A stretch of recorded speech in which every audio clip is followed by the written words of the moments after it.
Alors nous nous trouvons donc au Robert, une commune de la Martinique, en présence de l'ancien maire M. Delépine et du nouveau maire M. Pontieux.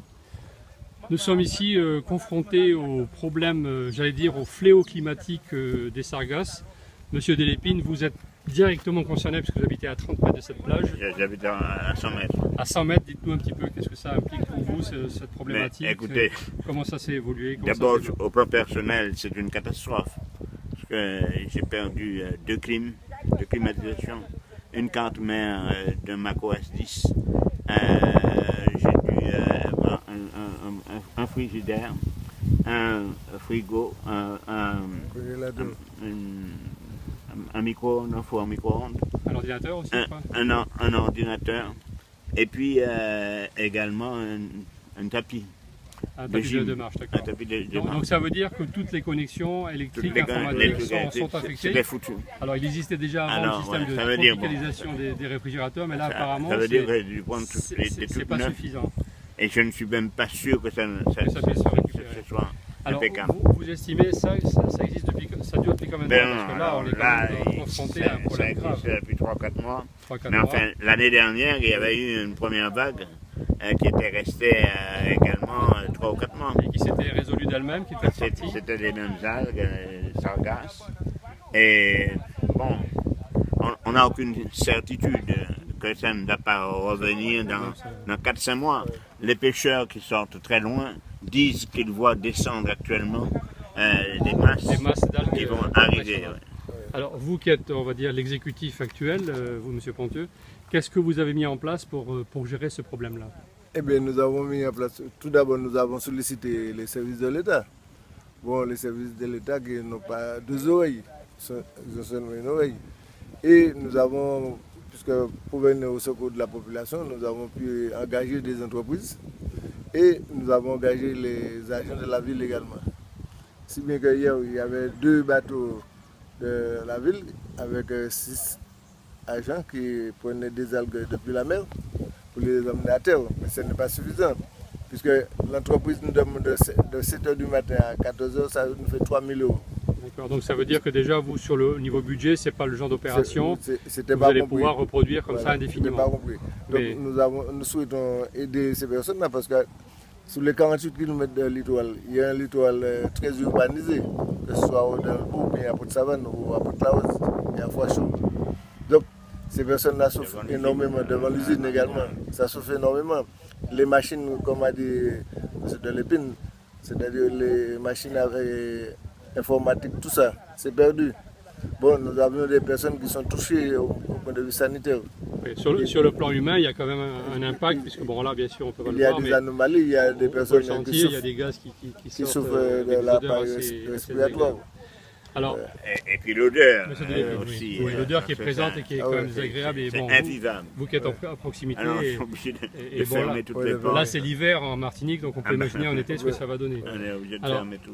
Concrètement, là, est-ce que vous avez l'impression que les moyens que vous mettez en place aujourd'hui vont être suffisants ou que rapidement il va falloir un petit peu changer de braquet, comme on dit, si peut-être faire appel à d'autres personnes? Même si on change de braquet, il faut faire appel à beaucoup de personnes.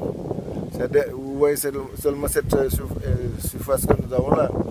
Même si on a une entreprise, ça va durer peut-être 22 jours de travail, que les algues arrivent au fur et à mesure. Donc 66 000 €. 66 000 €. Et nous avons mis en place, nous avions demandé l'ADEME qui est en charge de l'écologie. Bon, le ministre dit que l'ADEME va aider les communes. Mais aider les communes, nous ne pouvons pas prendre le fonctionnement parce que ça va nous coûter cher. Donc l'État souhaite participer en investissement. Mais un investissement quoi? Qu'est-ce qu'il peut investir pour investir, il faut avoir des tracteurs mécaniques. Mais là, vous n'avez pas l'impression qu'on est en train de travailler un peu dans le vide, c'est un peu les Danaïdes, quoi. Non, c'est-à-dire ils veulent sauver. On va vider les algues, mais là, si on va plus loin, on l'a vu ce matin par photo d'avion, il y a 3 tonnes qui attendent que ça pour venir. Les algues arrivent, on peut investir en usine. On ne sait pas quand on aura cette usine, quand est-ce qu'on aura un moyen pour travailler, pour transformer les algues. Mais là, on est sur un phénomène qui traite la conséquence, c'est-à-dire l'arrivée des algues. Donc, mais ce n'est pas les Martiniquais qui produisent ces algues-là. Voilà. Donc vous aviez une hypothèse qui il faut voir le problème, non pas comme une petite affaire communale, c'est d'abord l'affaire de la Martinique, et puis l'affaire des Antilles françaises qui sont là, Martinique, Guadeloupe, peut-être bientôt la Guyane également. Autrement dit, c'est une affaire, l'État doit s'occuper de ça, l'État doit s'occuper de ça. Quand le préfet, on lui demande 3 ou 4 jours pour nettoyer une commune comme ça, on lui demande 5 jours, il dit non, 2. Ouais. C'est 2. Et puis quoi? Qu'est-ce que ça veut dire? Alors que l'État ça fait une gloire de dire l'État et l'Europe. Ça fait une gloire de dire que nous sommes la 2e superficie maritime de le monde, grâce au département d'Outre-mer.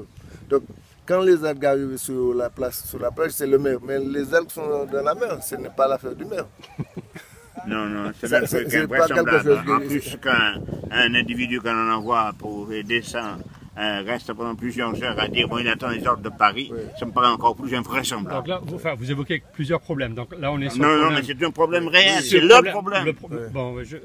Le problème de la Martinique et de son fonctionnement, qui est un problème d'autonomie, c'est-à-dire qu'on a besoin, dans des cas comme ça, d'avoir une décision qui se prend dans l'instant et pas de téléphoner, d'attendre que quelqu'un derrière un bureau à Paris dise il faut faire ça, il faut faire ça. Bon, ça, c'est un problème politique qui est récurrent, qu'on connaît bien à la Martinique, etc. Mais quand je vous écoute, M. Delépine, je sens le cri du cœur qui est là derrière. Moi, j'ai presque envie de dire, est-ce qu'on n'est pas devant un problème mondial? Parce que finalement... On est devant un problème, oui. Actuellement, nous n'avons pas la prétention de résoudre ce problème-là au niveau de la Martinique. Parce qu'encore une fois, toutes les Antilles, de Cuba jusqu'à là, elles sont intéressées par ça. La Guyane, il n'y a pas de problème. Donc, c'est le problème général. Bon, mais nous, on ne va pas faire appel à l'UNESCO ou à l'ONU. Bon, pour l'instant, c'est la France qui doit s'occuper de ça. Pour l'instant, nous faisons appel à l'autorité. Ici, c'est-à-dire le gouvernement français. Et parce que comme je vous ai dit tout à l'heure, il ne faut pas que la France ou le gouvernement français soit, je dis, peureux en disant que c'est une affaire d'Hiroshima.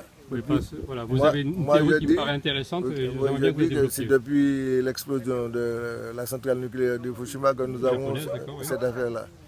Et si bien nous savions que le gaz à la base fuit, il y a une fuite de gaz.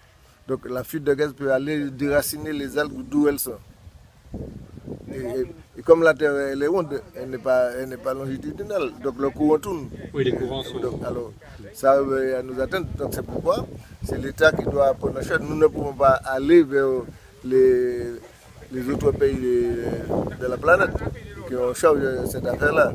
Alors concrètement, et là je parle aux deux maires, qu'est-ce que vous comptez faire pour avoir une efficacité dans ce problème qui est quand même un problème crucial et qui est en train de se développer à grande vitesse et qui va affecter assez rapidement? Moi je crois qu'il va aller à l'association des maires, c'est vrai, mais il faut associer à cette démarche-là le parlementaire, c'est-à-dire les députés, les sénateurs, et faire qu'ils prennent ça vraiment au sérieux, qu'ils ne traitent pas ça comme une petite affaire qui arrive 2-3 fois par an, etc., mais comme une affaire fondamentale qui va se traiter peut-être sur une décennie ou plus d'une décennie.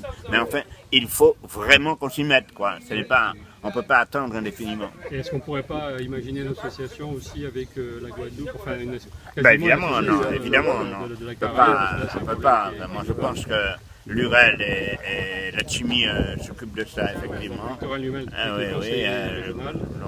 Je pense qu'ils s'occupent de ça, mais bon, il y aura une assemblée unique à partir de décembre ici. Ça va peut-être faciliter les choses. Ça va peut-être leur première décision importante. Mais c'est l'une des décisions importantes à prendre. D'accord. Nous, à la mairie, nous avons pris une délibération de déclaration de catastrophe naturelle. D'accord. Nous attendons, on a pris déjà la délibération. Donc nous attendons que les ministres concernés puissent nous répondre. Mais vous, en tant que maire, qu'est-ce que vous allez faire pour vous administrer?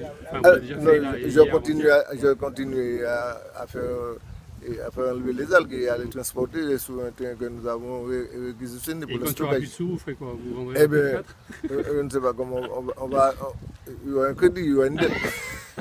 Parce que c'est pour la santé. C'est pour la santé de l'homme. Les maires n'ont pas les moyens de faire ça. Les maires n'ont pas les moyens. Vous avez parfaitement raison. Parce que on est là devant un fléau climatique qui a d'une ampleur insoupçonnée et insoupçonnable. Et je pense aussi les maires se démerdent comme ils peuvent. Ici en particulier, nous nous sommes bien débrouillés. Absolument. Au-delà de tous les clivages, droite, gauche et tout ce qu'on voudra, etc. C'est quelque chose qui va se mettre en place avec l'ensemble de tous les pays et l'ensemble des élus. Les efforts qui ont été faits dans cette commune en particulier, au départ, c'est assez exceptionnel. Moi, en tout cas, moi, ça m'a surpris. D'accord. Et puis c'est une catastrophe économique, sanitaire, Si elle est sociale. écologique, elle sera économique derrière, parce que forcément, déjà au niveau Donc, il faut qu'ils touristique, prennent je ça en pense considération. qu'il va y avoir un impact. Même si on ne parle pas de tourisme, mais le problème du poisson, par exemple. On ne peut pas être alimenté en Tous ceux poisson. qui rien vivent du du tout. littoral, Voilà. les pêcheurs, les hôteliers, les communes, tout ça vont être affectés. En tout cas, Et l'ARS, je ne pense pas que l'ARS prenne ça. alors c'est quoi l'ARS, c'est quoi vous dites? L'Agence régionale de la santé. D'accord, merci. Excusez-moi. Donc, je trouve qu'il y a une certaine légèreté en disant que c'est pas grave, et un ppm c'est pas grave. Mais un ppm pendant 22 jours au mois, c'est grave lorsque c'est cumulé. Donc, les RS ne veut pas décourager la population. Peut-être qu'à ce jour, ils n'ont pas pris mesure de l'ampleur du Non, fléau. je À pense- mon avis, je pense que c'est Je pense qu'ils ont déjà pris l'ampleur, mais ils ne veulent pas décourager les gens. Ils vont pas Parce décourager. qu'ils me font parvenir un courrier en me disant qu'il faut faire le repli des personnes. Faire le repli des personnes, où on les met. Il n'y a pas d'hôtel là. C'est une île en plus, hein, c'est Il n'y a pas d'hôtel. c'est pas les États-Unis, Les c'est- faire replier où? Dans les écoles. Fermer les écoles. Dans les gymnases. Dans les gymnases. Mais il n'y a pas de lieu de repli. En tout cas, messieurs les deux maires du Robert, monsieur Delépine, merci beaucoup. Monsieur Ponthieu, merci Monthieu, beaucoup. Monthieu, c'est Monthieu, pas- excusez-moi. Monthieu, excusez-moi, monsieur Monthieu.